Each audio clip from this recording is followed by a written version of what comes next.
तो चलिए बच्चों, आज हम लोग अपना स्टार्ट करते हैं reconstitution of A partnership firm का नया टॉपिक।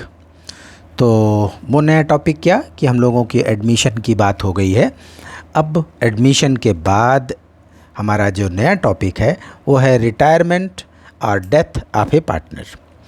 तो इस टॉपिक में हम लोगों की बात होनी है इसी से रिलेटेड, और हमारा टॉपिक क्या है, that is retirement, that is retirement और डेथ ऑफ ए पार्टनर। खूब ध्यान देना, क्योंकि एडमिशन के केस में जो कुछ आपने एक न्यू पार्टनर के केस में जो देखा है, यहाँ पे उसका कुछ अपोजिट होगा। क्योंकि एक एग्जिस्टिंग पार्टनर फर्म से निकलता है तो आप क्या क्या चीज़ें देखते हो, इसको कंसीडर करना है। तो जैसे मान लिया हमारी ये एक फर्म है ABC एंड कंपनी। ये हमारी पार्टनरशिप फर्म है जिसमें कि 3 पार्टनर हैं, A, B और C। तो ये तीनों पार्टनर फर्म को चला रहे थे। फिर इसमें C जो है ये काफ़ी ओल्ड एज का हो गया, या अब एक्टिव पार्टिसिपेशन नहीं कर पा रहा है बिज़नेस में, तो वो कहता है कि भाई अब हम रिटायर होना चाहते हैं। तो ठीक है, रिटायर होना चाहते हैं तो कौन रोकेगा फिर उसको, जब वो कह रहा है कि हम रिटायरमेंट ही लेंगे। तो मान लिया उन लोगों का जो प्रॉफिट शेयर था, जो इन लोगों का प्रॉफिट शेयर था वो था 5/10, 3/10 और 2/10। तो एक बात तो आपको समझ में आती है कि जब C रिटायर होगा, फर्म से जाएगा, तो इसका जो प्रॉफिट शेयर है ये फर्म में ही रह जाएगा, ये इसका यहाँ पे प्रॉफिट शेयर छूटेगा। तो अब इस प्रॉफिट शेयर का हिस्सेदार कौन बनेगा? अब इस प्रॉफिट शेयर का हिस्सेदार बनेगा A और B। तो यानी इसका ये पूरा 2/10 इसमें से चला जाएगा, और ये यहाँ पे 2/10 इन दोनों के बीच में प्लस हो जाएगा।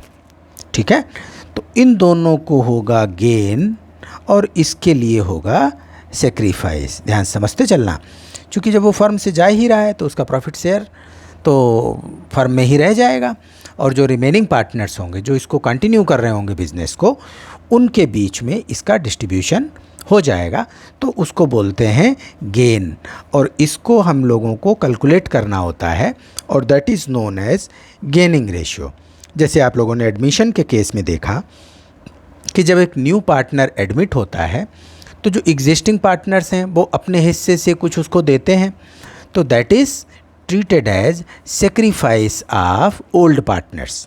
But in this case, when one of the existing partner retires from the firm, in that case, whatever his profit sharing ratio he leaves in the firm is gained by the remaining partners. So it is a gaining ratio or gaining proportion of profit to the remaining partners.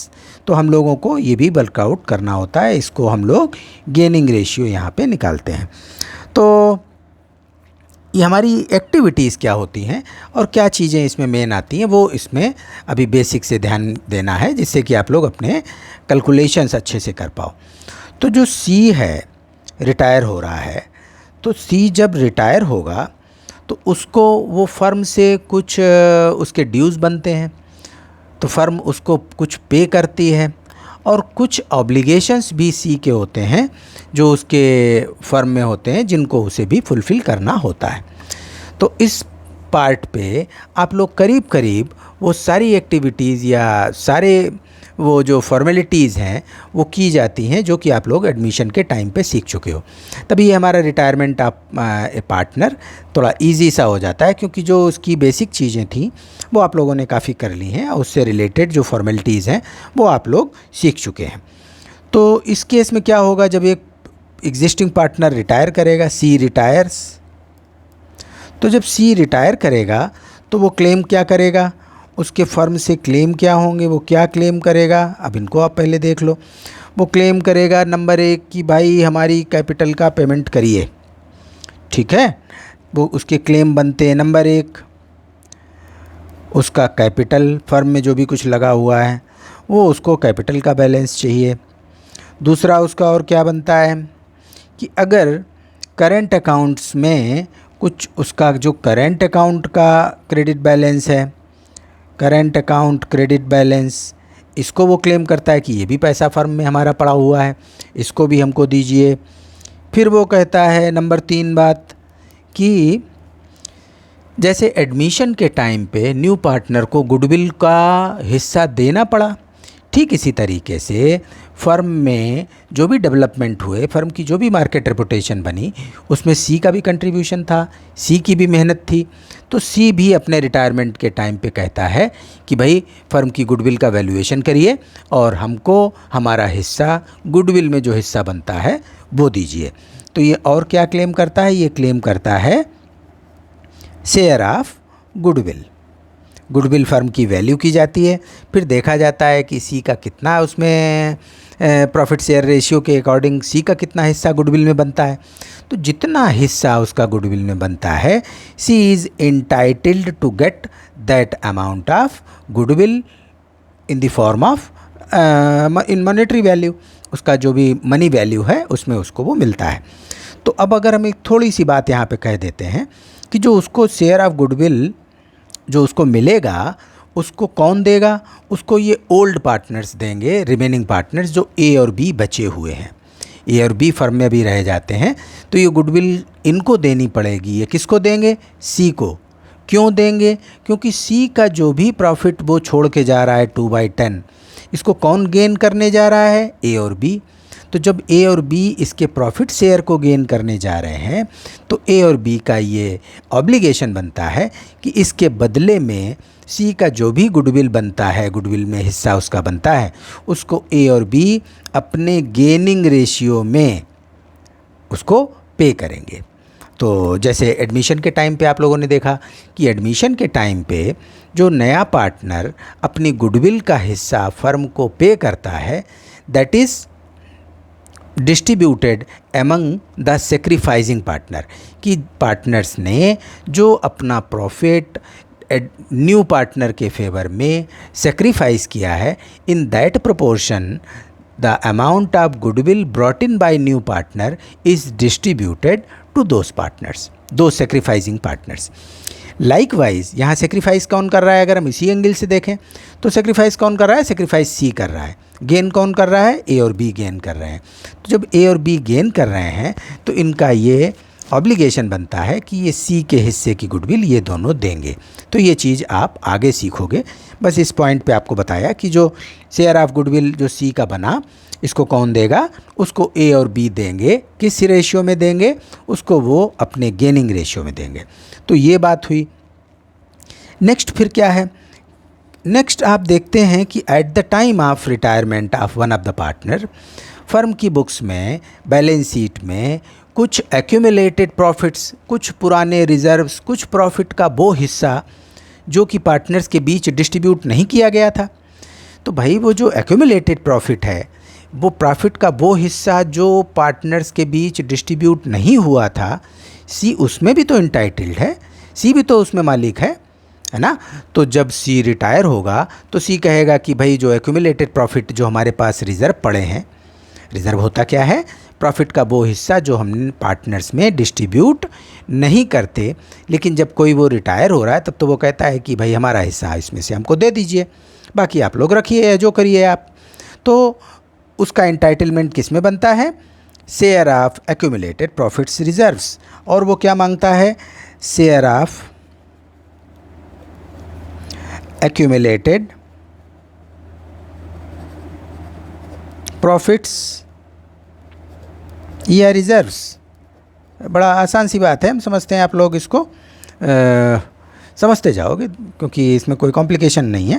क्योंकि उसकी जो हिस्सेदारी इसमें बनती है उसके लिए वो क्लेम करेगा कि भाई लाइए, ये भी पैसा हमको लाइए, इसमें भी हम इंटाइटल्ड हैं। फिर देखो नेक्स्ट और उसका क्या बनता है।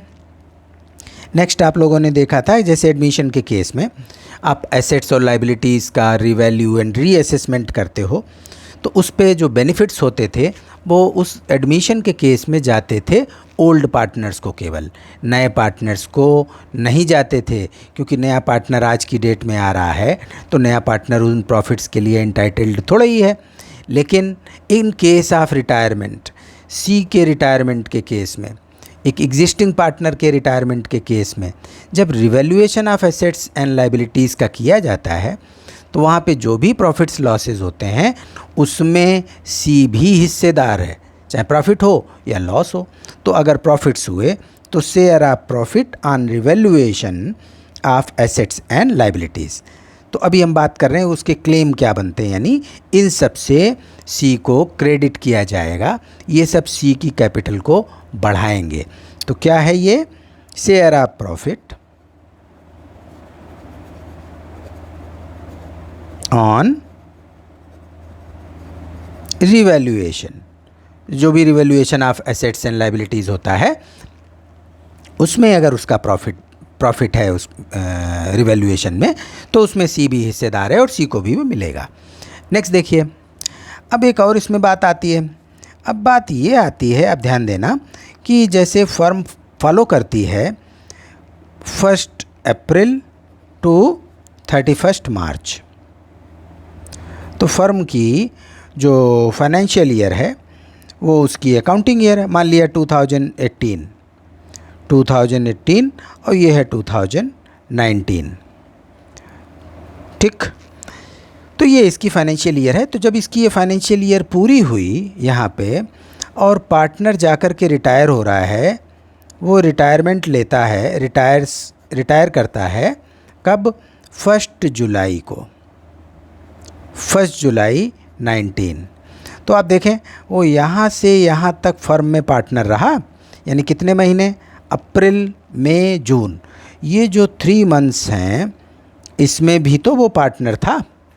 तो इसमें क्या करना होता है? इसमें ये देखना होता है कि इन 3 मंथ्स के ड्यूरेशन में फर्म को जो भी प्रॉफिट्स हुए, क्योंकि आपको बैलेंस शीट तो यहाँ की दी होगी ना, 31 मार्च 2019 की।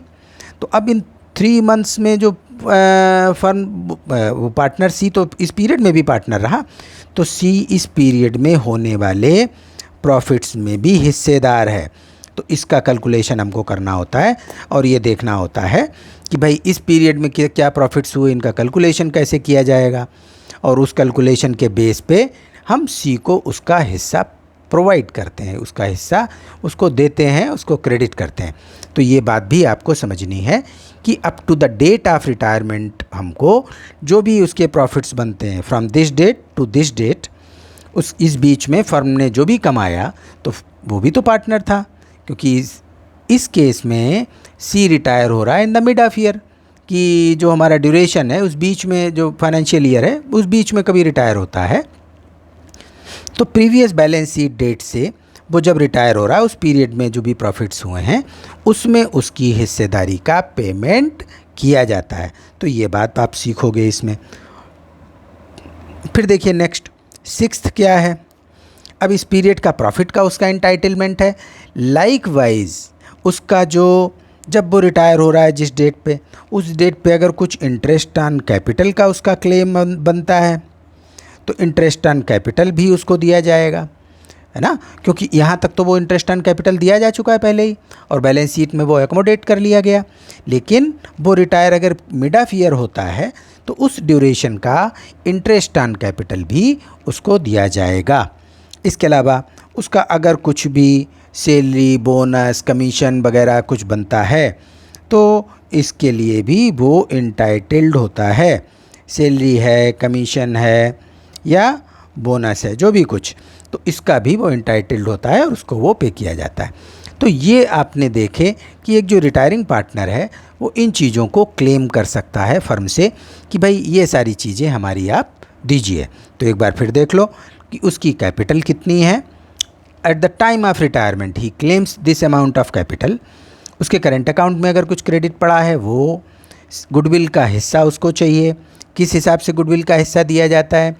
उसके प्रॉफिट शेयर को जिस प्रोपोर्शन में रिमेनिंग पार्टनर्स गेन करते हैं उसी रेशियो में आप उसको उसके गुडविल के अमाउंट को रिमेनिंग पार्टनर से चार्ज करते हुए रिटायरिंग पार्टनर को दिया जाता है। फिर एक्यूमुलेटेड प्रॉफिट्स और रिजर्व्स, इसमें भी वो हिस्सेदार है, इसका हिस्सा उसको मिलेगा। इसके बाद share of profit on revaluation of assets and liabilities, तो यहाँ पे जो भी रिवैल्यू हुई एसेट्स और liabilities eight the time of retirement वो उसको मिलेगा। तो यानी आपको एक रिवैल्यूएशन अकाउंट भी प्रिपेयर करना है। फिर if he retires in the mid of year, तो जब मिड ऑफ ईयर में रिटायर हुआ तो भाई इस पीरियड से इस पीरियड तक तो फर्म ने कुछ कमाया है ना, तो जब ये कमाया है तो उसमें उस पार्टनर का भी हिस्सा है जो रिटायर हो रहा है, तो उसका हम कैलकुलेट करते हैं। इंटरेस्ट ऑन कैपिटल का, उसका अगर इंटाइटलमेंट है और उसको कुछ नहीं मिला है तो इंटरेस्ट ऑन कैपिटल आप कैलकुलेट करोगे। सैलरी, बोनस, कमीशन वगैरह की बात होगी, वो भी आप इसमें लेकर के चलेंगे। तो ये तो बातें थी कि जो सी क्लेम्स और सी फर्म के लिए किन चीज़ों के लिए लायबिल है। अब भाई दोनों के ट्रांजैक्शन होते हैं तो पार्टनर इन चीज़ों को क्लेम करता है और फर्म भी अपने रिटायरिंग पार्टनर्स के अकाउंट में देखती है कि उसको क्या क्या देना है, तो आप उसका भी हिसाब किताब देखते हो और इन चीज़ों को सामने लाते हो। तो क्या उन सब जो ऊपर वाले आपने देखे उसमें क्या था, सी के अकाउंट को हम कैपिटल को क्रेडिट करते हैं, लेकिन इन सब अमाउंट से उसकी कैपिटल को डेबिट करते हैं, क्योंकि these amounts are as a deduction from the dues of C. तो डिडक्शंस क्या हैं, डिडक्शंस आप किस किस बात के करोगे, वो तो चीज़ें आपने उसको अलाउ की। और डिडक्शंस क्या हैं, अब डिडक्शंस ध्यान से देख लो। डिडक्शंस के केस में एक तो आ जाता है कि अगर उसके करंट अकाउंट का डेबिट बैलेंस है तो debit balance of his current account,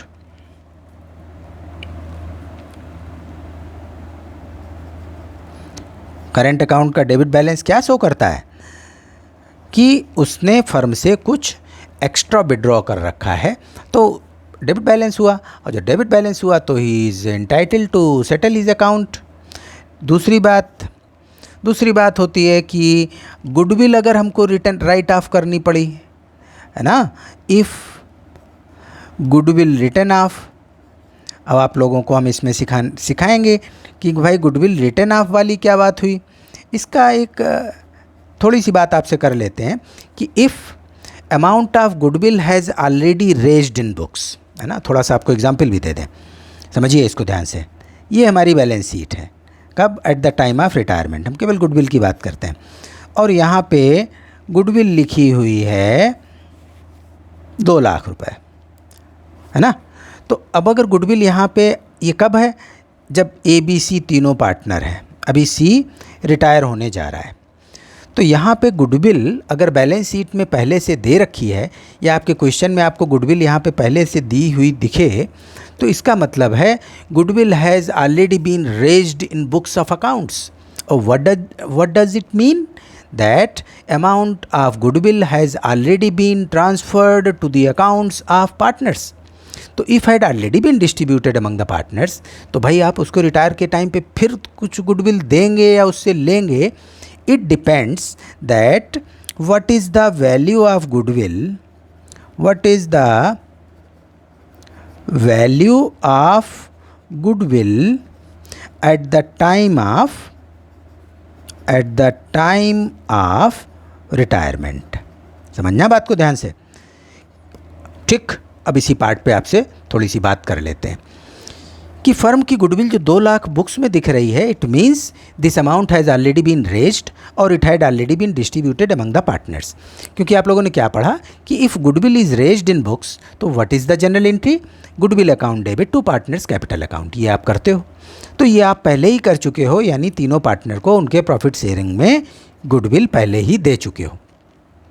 लेकिन अब पार्टनर रिटायर हो रहा है, तो वो फिर कहता है कि भाई गुडविल का क्या हिसाब किताब है, तो उसको आप गुडविल देंगे या उससे और ले लेंगे, वो किस पे डिपेंड करेगा कि गुडविल की जो वैल्यू रिटायरमेंट के टाइम पे क्या है, ठीक।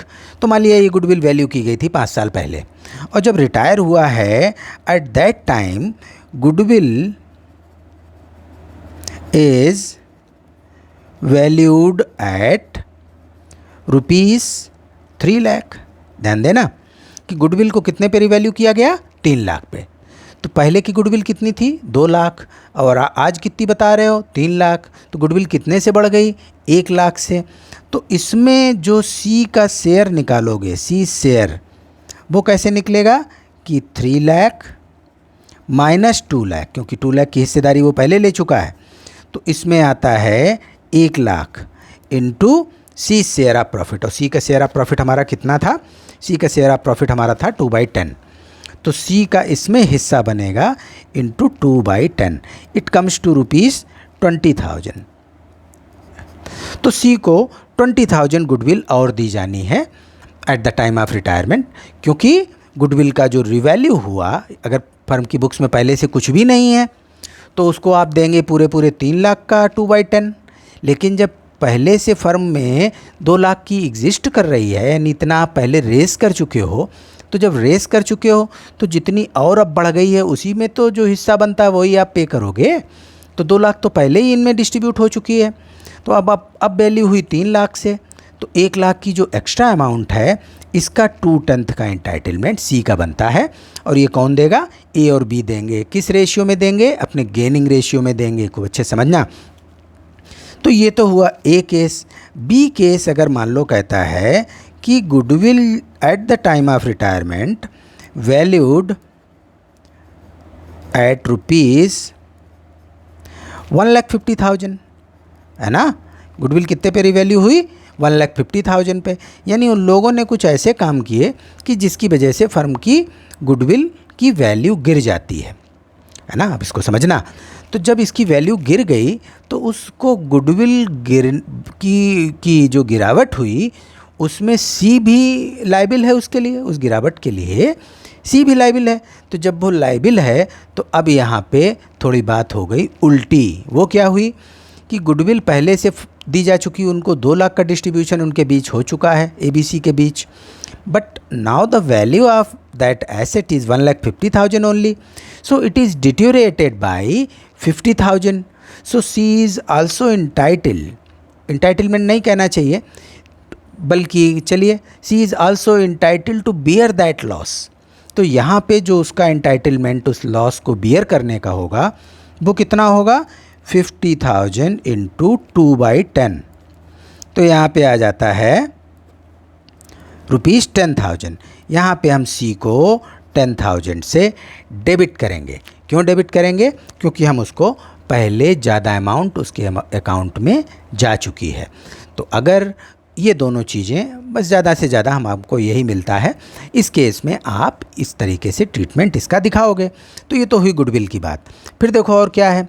अगर एक्यूमुलेटेड लॉसेज होती हैं, ये आपका है पॉइंट नंबर 3 A1 2 3 कि अगर एक्यूमुलेटेड लॉसेज हुई, जैसे एक्यूमुलेटेड प्रॉफिट्स थे तो आपने उसको क्रेडिट किया था, लेकिन अगर एक्यूमुलेटेड लॉसेज हैं तो इसका शेयर उसको डेबिट किया जाएगा।